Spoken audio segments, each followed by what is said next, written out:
După cum vedeți, avem intro nou. Aici e făcut intro-ul nou. Un avion, al doilea avion.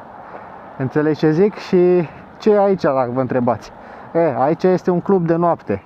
Ăsta e Cocorico, se cheamă Cucurigu. Pe românește i-a dat nume ca lumea, știi ce zic? Avem un avion aici destul de mișto, pare destul de real. Cine știe, poate a și zburat ăsta vreodată. Mi s-a părut super tare să fac intro aici, știi ce zic? Aici aveți club de noapte, dacă vreți să veniți vreodată, treceți prin Belgia. Pare destul de atrăgător. 210 Mafia 2010 și astăzi vlog vă iau cu mine în Blankenberge. Ce e Blankenberge? E un oraș la plajă în Belgia. La Marea, cum îi zicea? Marea Nordului, cred că, dacă nu mă înșel, îi zice. Vă iau la Marea Nordului, vorbim puțin despre atracțiile turistice din Blankenberge, de la plajă din Belgia, mai pe scurt, mai pe înțelesul românului. Am plecat, am terminat munca, mâine, cel mai probabil oricum mâine să postez vlogul, dar mâine veți vedea acest vlog și de asemenea mâine voi fi la schimbul de ulei de 1000 de kilometri, pentru că după cum puteți vedea avem 700 de km, da? Mâine îi schimbăm uleiul, după care putem să ieșim și noi pe autostradă, să mergem cu 120, 125, cât prinde ea maxim, să vedem, facem un videoclip cu top speed, facem și 0-100, să vedem în câte secunde ea. Ne vedem din Blankenberge, cred că, să vedem dacă mai apare ceva interesant pe drum. Mai dau drumul la cameră, am pus GPS-ul aici, 45 de minute, 47 de minute, ceva de genul, suntem cu motoreta, deci cred că ajungem într-un 40.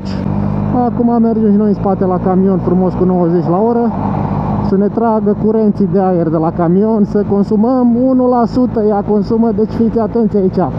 Am mers, să-i dăm puțin mai tare, am mers 700 de kilometri și mi-a consumat 17 litri în ăștia 700 de kilometri, ceea ce rezultă un consum de 2,43 de litri la 100 de kilometri, ceea ce este un consum super bun. I-am și dat așa, nu, adică n-am lăsat-o foarte moale, un consum super bun. Deci cred că dacă îi dau la maxim, trag de ea la maxim, n-ar trebui să sară de 3 litri la 100, ceea ce e super bine. Bine, vă dați seama, motor de 125 e ok. Mai avem jumătate de oră până în Blankenberge. Mergem așa frumos, relaxat, cu 80, cu 90 în spate la camioane. Și cel mai probabil, da, ne vedem de acolo. Vedeți că suportul ăsta, sper să nu-l de ochi acum, dar suportul ăsta la 3 euro de la Action își face treaba. Până, deci am mers cu 110, bate și vântul din față, să vă zic, pe dreaptă. Și și-a făcut treaba. Sper să-și facă treaba până la capăt, până mă întorc eu acasă astăzi. Să nu cumva să cedeze. Se cam zgudură el aici, așa aici în fața mea, dar pare țeapă în cât de cât. Adică sperăm să nu cadă până la finalul tripului. Spuneți-mi și mie cum vi se pare sunetul acum, că i-am dat pe mătuful. Ia stai să vedem. Stați puțin așa. I-am dat, hai că și microfonul încă merge, am verificat microfonul, i-am dat pe mătuful la microfon jos. Sper că se aude mai bine. Să spuneți acolo la comentarii cum vi se pare sunetul, cum vi se pare video, audio, calitate. Salut, iau ce tare de băiatul, n-a avut timp să mă salute. Primul vlog l-am postat în 1080 pixel, dar a avut și succes, a avut succes mai mult ca toate, 400 vizualizări. Dar de acum înainte voi filma în 4K, că îmi place mult mai mult cum se vede. Și 4K e 4K, de ce să nu profit de funcția 4K de la cameră, atâta timp cât camera permite lucrul ăsta. Ar fi păcat să filmez în... Mamă, dar ce prăfălău e pe aici, se lucrează. Da, cum ziceam, ar fi păcat să filmez în 1080 când eu am cameră potentă de filmat în 4K. Și mi-am luat și card potent, că aveam un card care m-a avertizat că e posibil să mi se oprească filmarea când mi-e lumea mai dragă, așa că mi-am luat un card de la cel mai șmecher. Nici nu mai știu cum se cheamă, cred că un SanDisk Extreme Pro, ceva de genul, adică e tăticul cardurilor, cum s-ar zice, e el de 128 de giga, 4 ore de filmare, dar mai mult nu filmez într-o zi de 4 ore. Așa că am dat undeva la 100-150 de lei pe card. E un preț destul de acceptabil pentru cel mai potent card din gama lui. Hai să-i dăm puțin tare, iar ne-a băgat pe autostradă. Ia să vedem. Să vedem acum un top speed. Mamă, dar bate vântul rău din față. Sper că se aude ceva. Hai să vedem un 100. Hai să stau și în spatele lui ăsta. Hai că s-a dus și în 100. Să-l depășesc oare? Nu îl depășesc. Stau și eu aici frumos, chiar dacă mă bate vântul ca naiba din față. Dar bate vânt, oricum s-a anunțat vânt puternic astăzi, vreo 40 de km la oră. Nu e foarte puternic, dar se simte, mai ales pe motocicletă. Când stau așa mai aplecat, sunt una cu motocicleta și înaintez mult mai ușor. Am înaintare mai ușoară decât dacă aș sta drept. Salut, frățiorul! Iau tocmai de pe partea aia, nu cred că l-ați văzut, dar tocmai de pe partea aia m-a salutat. Bun, mai avem 5 km până ieșim de pe drumurile astea puternice, potente și intrăm, cred că, în orașul. Mai sunt 27 de km total. Și frățiorii mei, am cam intrat în orașul Blankenberge, orașul din Belgia, orașul de la plajă, lângă Ostende. Vedeți aici 1, 2, 3, 4, 5, 6, 7, 8 etaje, clădiri cu 8 etaje, poate și mai multe. Așa se prezintă la prima vedere și pe aici. Pe aici, pe lângă, circulă tramvaiul. Dacă avem noroc, vedem și tramvaiul Canghenta. Uitați și tramvaiul. E foarte frumos. Dacă veniți aici, chiar vă recomand să... Pot să fac și o stângă aici? Vă recomand să veniți cu tramvaiul pe aici, știți? Adică să vă plimbați de la un cap al litoralului la celălalt cap al litoralului. Acolo, înainte, drept înainte, după ce se termină blocurile gri. După blocurile gri stăm noi majoritatea mai înalte la șosea, ca să nu mai știu cum era. Bun, sus acolo, nu știu dacă am voie cu motoreta, dar eu urc. Este plaja, vă voi arăta imediat. Marea Nordului, North Sea, cum se zice, North Sea, nu? The North Sea. Bă, da, cu bariera aici, dar hai să vedem, urcăm, oricum putem să ne strecurăm și cu tot cu bariera lor. E interzis cu...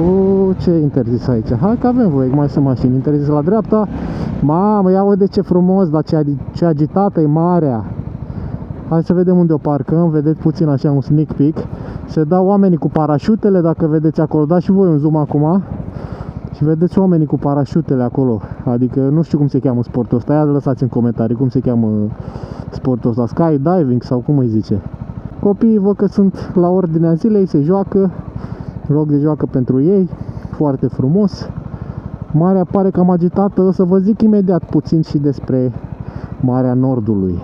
Hai să vedem pe unde lăsăm și noi Trocariciu, nu?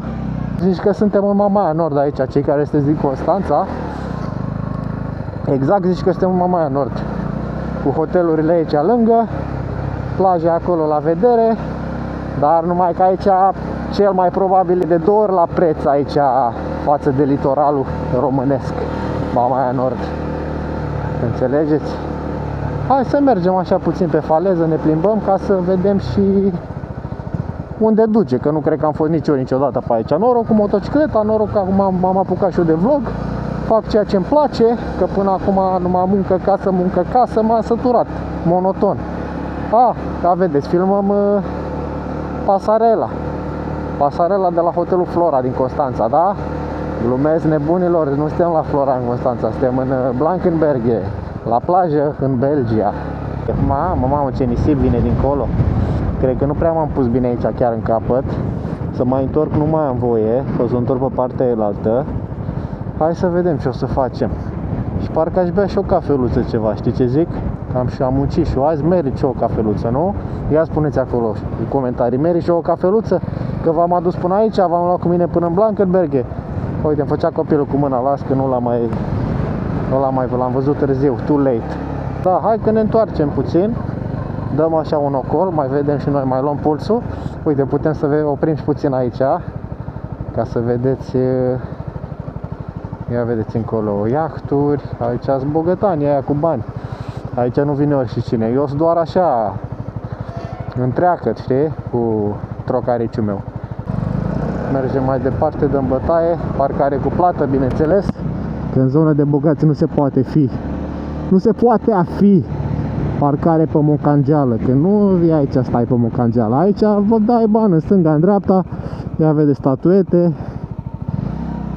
În stânga, în dreapta dai bani, orice mișcare ai făcut un pas în stânga, pac, ai dat câțiva euro, câțiva zeci de euro, un pas în dreapta, alți bani luați. Că așa e ceva normal, nu? Zonă de bogați, practic, nu zonă turistică, nu suntem în câmp. Asta e lumea în care trăim. Oriunde mergem, trebuie să plătim.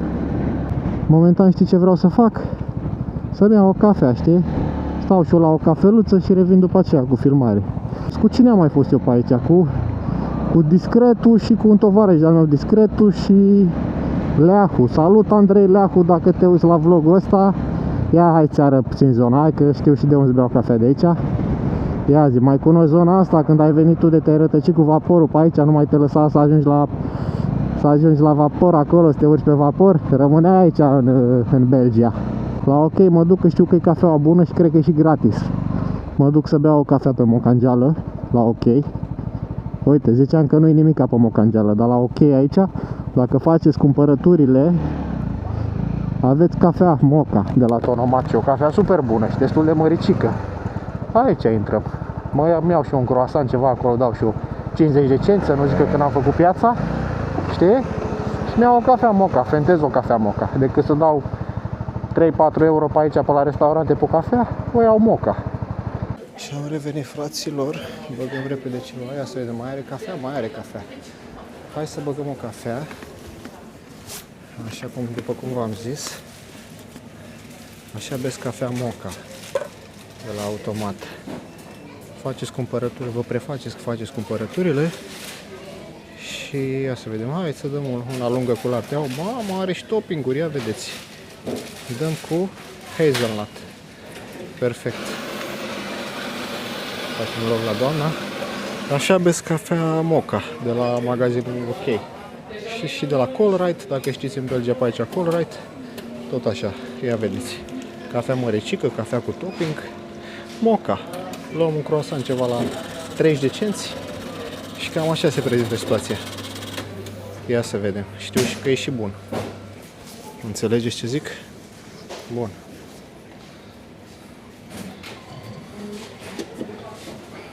Ia, mamă, dar pune, ia vedeți cât mi-a pus. Cafeluță adevărată, nu glumă. Și cu lapte, și cu topping de hazelnut. Luăm și ceva, un foietaj din asta și ne-am făcut damblaua. Știi ce zic? Ia să vedem, nici un euro. 95 de cenți. Ce bună că știm că e gratis, știi? Băgăm și un foietaj ca să nu zic ăștia, bă, ești nesimțit, mă, cum faci așa, mă, de-astea. Luăm și ceva așa, că practic am făcut piața. Aici e sigur. A, vedeți? Bun. Good. Plătim și revenim de afară. Mamă, ia vedeți ce mi-a dat la 1 euro și bun din asta. Opa, stai că este asta, deci. Gata, hai că am fugit. Hello, how's to believe?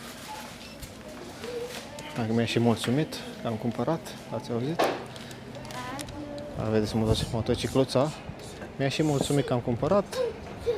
Băgăm acum un foietaj și revenim. Ia vedeți cafeaua cu hazelnut, cu topping, nu așa ori și cum, știu ce zic? Ia să vedem.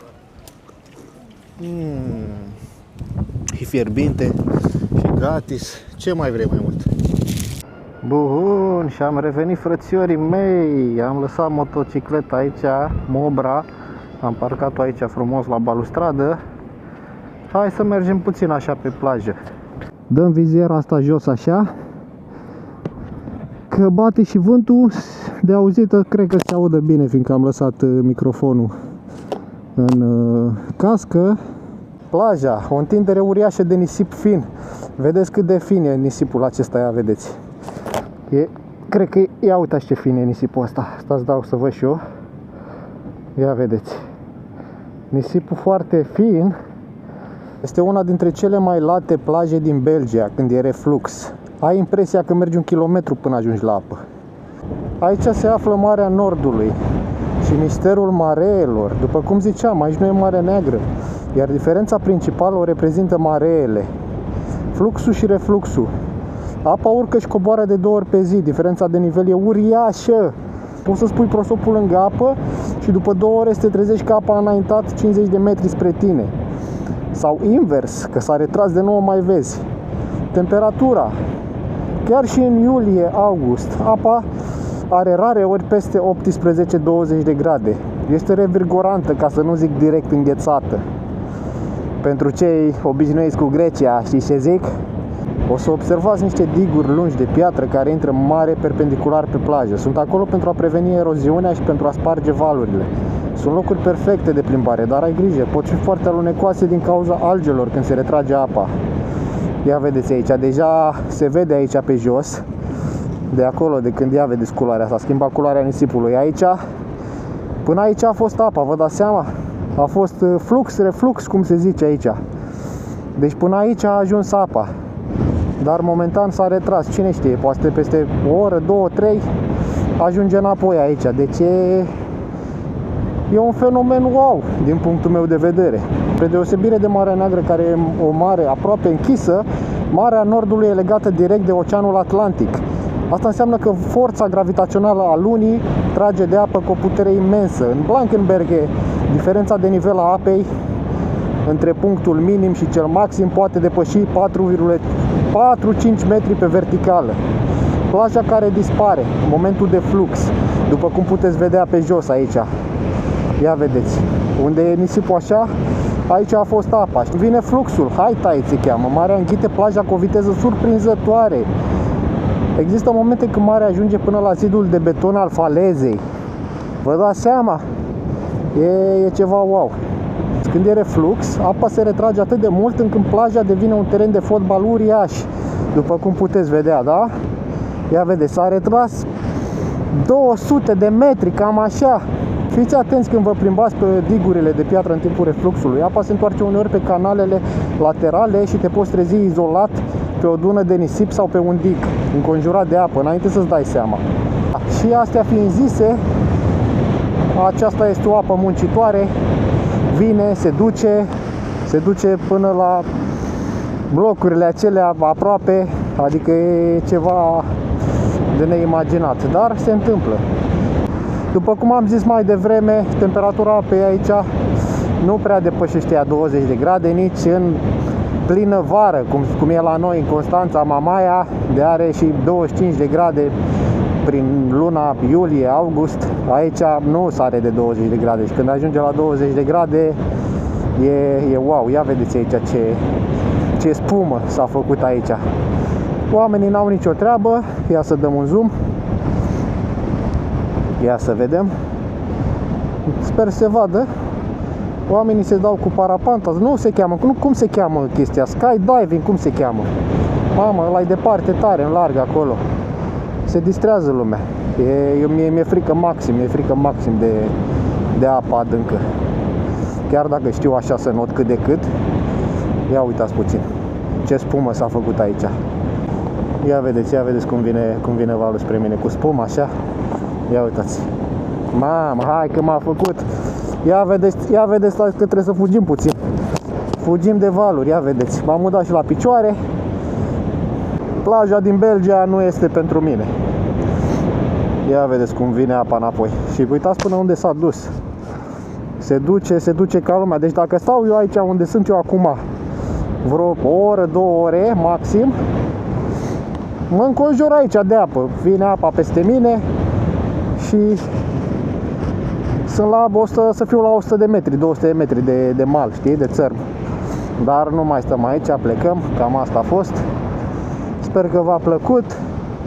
Dacă da, băgați-mi și mie un like acolo în forță. Ne întoarcem la motocicletă și îi dăm bătaie spre casă. Hai să facem un din ăsta așa, ia să vedem. Ia. Cum vi se pare? Cam așa se prezintă. Cam atât de aici. Revenim de pe, și anume, motocicletă. Hai să dăm și noi cu stânga. Luați-vă la revedere. Zice spa la plajă, pa plajă. Eu am fost John the Driver. Dacă v-a plăcut acest vlog și vreți să mai facem, nu uitați să apăsați butonul de like, butonul de subscribe. Așa îmi pot da și o seama dacă vă place și vreți să mai continuăm această serie de motovlog, travel vlog combinată, știi? Dacă vă place, dați acolo un like să-mi dau eu seama, să vedem ce facem pe viitor. Până data viitoare, eu am fost John the Driver. See you in the next one. Yo, yo, yo! If you wanna know what it's like, I can't stay here forever, stay here forever. Baby,